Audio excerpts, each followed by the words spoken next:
Welcome to the Sharkpreneur podcast with Kevin Harrington and Seth Greene. Kevin Harrington is the inventor of the infomercial, one of the original sharks from the hit TV show Shark Tank, and has generated over $5 billion in TV and digital direct response sales. Seth Greene is the world's first trusted authority on cutting-edge direct response marketing, a best-selling author, and the only 3-time Marketer of the Year nominee. On the podcast, Kevin and Seth interview sharkpreneurs who share straight talk on what it takes to explode your business. Why do so many businesses struggle while others seem to explode overnight? Do you wish you had the secret to this type of exponential growth? Now, I've scaled more than 20 businesses to over $100 million, and it's not just luck. In my new book with Mark Tim, Mentor to Millions, you'll learn the repeatable framework I use in all my business ventures for massive success. Order at kevinmentor.com and get over $1,000 in bonuses. Head to kevinmentor.com. Welcome to the Sharkpreneur podcast. This is Seth Greene. Today I've got the good fortune to interview Kristin Ostrander. Kristin is an e-commerce expert, teacher, author, and fellow podcaster. She founded mommyincome.com and hosts the Amazon Files weekly podcast. From the emotional low of foreclosure to scaling a 7-figure business, she's now determined to make an impact by sharing what she's learned along the way. Her Wholesale Bundle System has helped thousands of students turn the Amazon dreams into reality. Kristin, thanks so much for joining us. Hi, Seth. So thankful to be here. All right, so let's go back in time. How did you get, in your bio, it talks about the emotional low of foreclosure. So how did you get started? So we started in our business. I started because my husband's job was feast or famine. I was young. I was kicked out of college basically because I could not declare a major. They said, you can't come back and take any more classes until you figure out a major. And the reality was there was nothing for me. I didn't know what I wanted to do. Nothing appealed to me. And I was also a stay-at-home mom. I had some young children and I wanted to be with them. And so I just couldn't figure out my life. And I eventually started flipping some things on eBay as necessity because my husband's job was feast or famine. He's in commercial construction. So it's either 80 hours a week or it's 0 hours a week. So I had to supplement the income somehow. And I really valued my family and wanted to stay with them. So I started to flip some things on eBay way back in 2003. So that kind of began my entrepreneurial journey. Awesome. So how did you go from selling stuff on eBay to where you are now? I'm sure the longer version is in your book. We want people to go get Dream Big, Step Small, but give us the shorter version. So I built up eBay and then I discovered Amazon FBA, and that made things so much faster, so much easier to be able to do. But of course, with small children at home, I just scaled really small. We didn't have a big budget, so I would just do things as I could.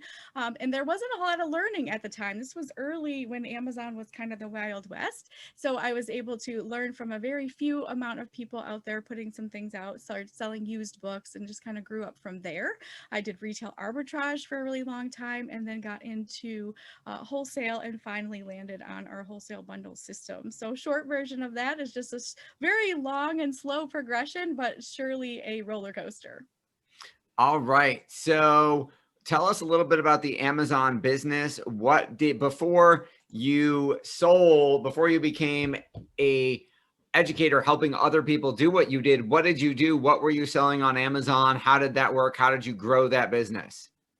So we started with retail arbitrage, which is taking items from retail stores and flipping them for more on the internet. So you can buy things from clearance, thrift stores, things like that. And we were doing extremely well with amazingly high profits. But the problem was scalability. When you're going out there getting your inventory from other people's shelves, you're very limited in what you can provide. And it's really not a replenishable system. So we realized there was flaws in the business model and we needed to come up with something better. And so we dove into wholesale, which unfortunately we discovered were very, very thin margins for online retailers because of all the fees and shipping and things like that.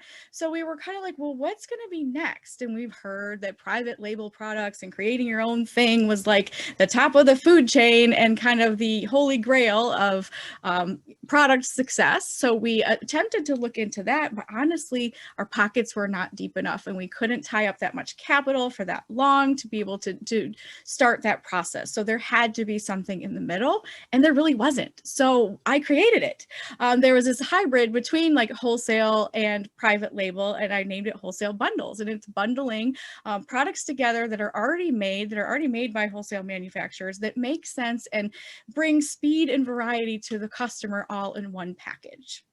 Okay, so can you explain to our listeners what that means? Certainly. So a wholesale bundle would be, okay, so I'm sure all of you guys, if you scroll through your Amazon purchases in the past however many days, you would see some different things there. But what a bundle is like an accessory kit. So say you've got my daughter has a Nintendo Switch and she really wanted all the accessories, screen protectors and cases and all these things. And so your typical bundle would be putting all of those smaller things together all in one pack so that you can buy it in one click. So your shampoo and conditioner, you don't have to add it together. You can sell it in one bundle, one kit, and it brings convenience to the customer so they can click with one thing instead of shopping around for all the individual items by themselves. Okay, so then help me understand. So if I'm buying the Nintendo Switch kit, you are sourcing the different pieces in the kit from wholesalers. Are you then arranging, does it all have to get shipped to Amazon? And then are you having somebody put it in a pretty box? How does it come from is it drop shipped straight from the wholesaler? How does that work? So it works to where we have the manufacturers send all the products to a prep facility, and the prep facility then takes all the items separately, puts it into our custom packaging, and then ships it off to Amazon for us. So we are very hands off, but it's not quite like drop shipping. So they're preparing the package for us. So you're coordinating shipments from either the same multiple wholesalers, getting them all to go to one fulfillment place that's putting them together, adding your labels and packaging and brand on it, sending it to Amazon FBA, and then Amazon shipping to the customer. Did I get that right? Yes, sir, you did. Okay, so that sounds like a lot of moving parts. How do you juggle all of that? With wonderful software and several emails and a team, really. We all have different roles and different parts, but the beauty of this particular business model is being hands off, because product-based businesses are a lot of moving parts and there's a lot of touch points. And so to reduce the number of touch points, we're very particular about who touches it, when, and how. And so because a prep facility was really the best way to go about that, so we didn't have to handle it. And we also don't have the overhead of running our own warehouse and our own team and all that jazz. So it really makes total sense.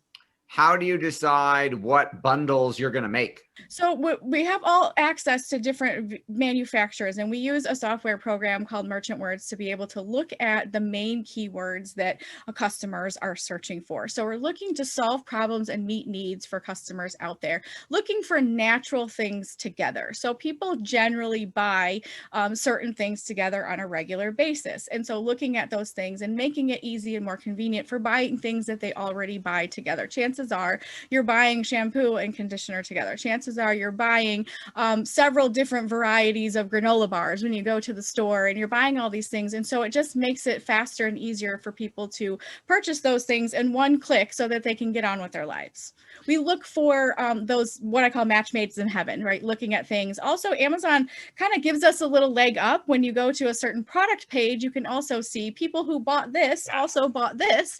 And generally speaking, those things go together. And so it really just makes sense to say, hey, and they also tells you so much data. It tells you people spent $54.63 on these three things. I thought, oh, well, that's great. You can see it right away. And using some software programs really helps you determine the supply and demand of those types of products. When did you, obviously there was a lot of trial and error to figure this all out. What was the first bundle that you launched? And then what was the first one that you would consider, this was my first success and this is how I knew this is going to work and this is what we're going to do? The first bundle that we launched was the was the catalyst for the rest. The first bundle we launched, we got excited about wholesale, and it was our very first experience. So we were super newbies when it came to wholesale, and we were very disappointed.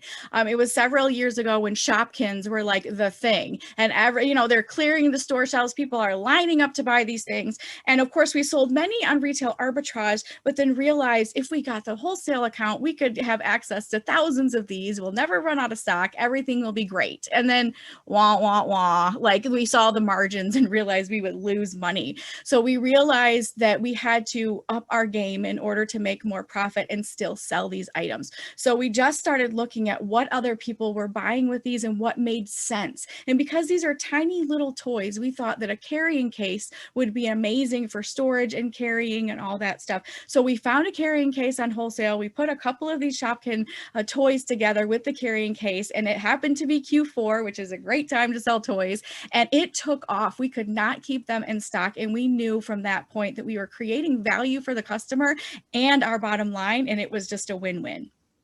Awesome. That is super exciting. And my daughters were obsessed with Shopkins and still have them. Although now they're into Squishmallows. Oh my gosh, mine too. I have a 10-year-old. We have like 100 Squishmallows around here. Yes. So we are 12 and 8 in our, well, the 14-year-old's my son, but we have 12 and 8-year-old daughters in our house. So I totally understand where you're coming from. So we talked about the research and the software to find what you're going to bundle. How are you driving the traffic? How are you getting people to find your brand and buy it from you on Amazon? Well, really, it's my signature research process. I have the wholesale bundle framework, and it's this 12-step process of what you do to do the research. Because you're using keywords that customers are already searching for, you do not need PPC and paid ads to drive traffic. Amazon already has the clientele and the customers. 150 million people have Amazon Prime in the US. So because of that, you're already reaching those people. People are already looking for the products that you're bringing. You're just bringing an extra piece of that product. So people are already searching for Shopkins. So now when they're searching for your Shopkins, you can use that as well. But also everyday boring, non-sexy items like HDMI cords and things like that. People still need those, and you're using the keywords available to you to reach the customers. It's not necessarily sexy. It's not necessarily fancy. It doesn't have to be. It's all about the keywords and how you leverage that to bring customers what they're already asking for. What you've built is absolutely fascinating. I got to believe you're not the only person onto this at this point, especially since you're teaching it. How do you deal with competition? No, I'm just kidding. I deal with competition in a way that I only offer top-notch products. And the research process is really something I heavily guard and I fix every year as new softwares and technologies come out. And it's all about sticking to a framework and sticking to a process. Many people who start product-based businesses aren't necessarily researchers at heart. And if you know how to do a step-by-step research process, it will create a winning product. You have to know, first and foremost, what sets me apart is we start right away with the customer. You have to know who, what, when, where, why, and how of your bundle. Otherwise, it won't be a success. So starting with your customers' needs and wants and desires and pairing that with proper research really creates a winning bundle. All right. And then you've come so far. What do you like best about what you're doing now? It gives me the ability to be creative when it comes to bringing products to the table. I absolutely love data and research. And so be able to do all that, seeing the numbers line up, finding the holes in the marketplace where people are underserving a certain niche market is really exciting to me. I like to be first. I like to break the mold. I like to do things other people aren't doing. And this gives me a way to start testing different products. The beauty of wholesale bundling is that you're not deep diving into $20,000 worth of a wholesale or a private label product. You can do test bundles. You can do test runs to kind of test what your research is showing out to see, is this really going to be a big hit or is it going to be kind of a mediocre type thing, and test the water. So it gives me the ability to continually create without all the overhead of the private labeling and manufacturing and all the kind of stuff that comes along with that. That makes a lot of sense. When did you start teaching other people? In 2014, I was invited to do a live show with someone who kind of heard of my success in a Facebook group and said, hey, come share your knowledge.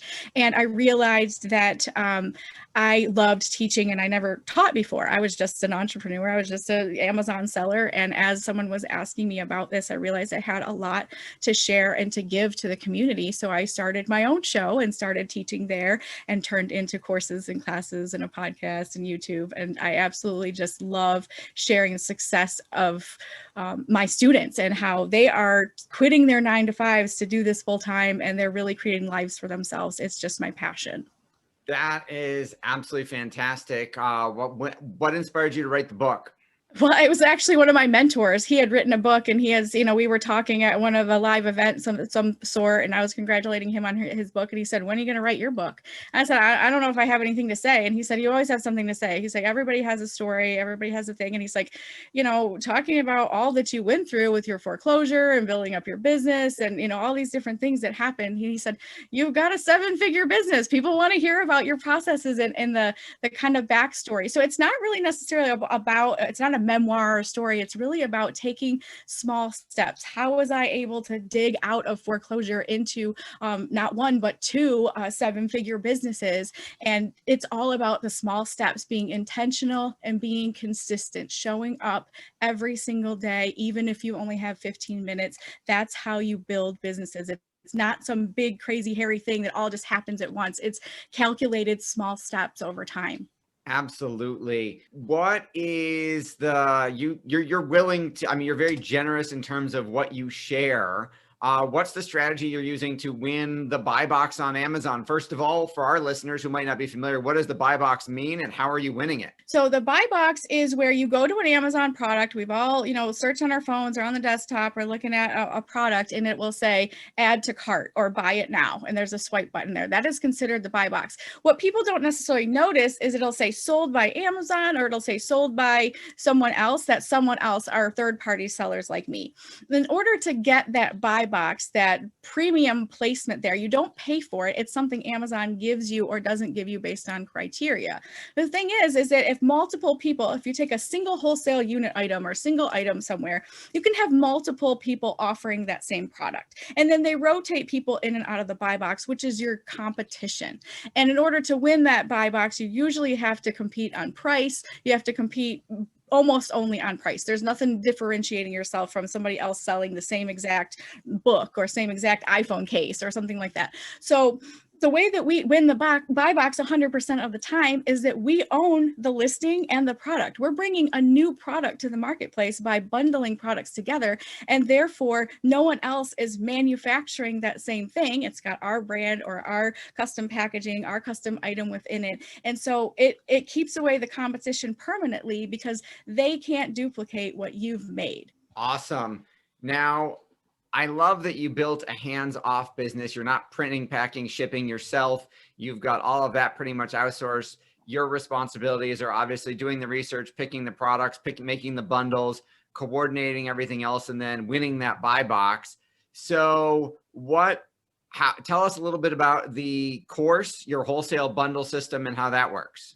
The Wholesale Bundle System is really from start to finish, how you learn how to secure wholesale accounts, how to do the proper research from any product. In our workshops, we teach people, literally I hand them a catalog page and I tell them to go through the framework and do the steps. And even if they have no idea what the product is, they're able to complete the steps and figure out a proper bundle for that person or to solve that problem with that product based on the research steps. So it's everything from being able to secure your wholesale, find your products, do your pricing research, including listing your products and gathering the proper keywords so that you optimize the listing for maximum traffic. It covers everything from A to Z if you want to start bundling. And we'll talk about where our listeners can go to get that in just a minute, but you've overcome so much adversity and ups and downs. What do you think are 3 of the biggest factors that have led to the success you're achieving now?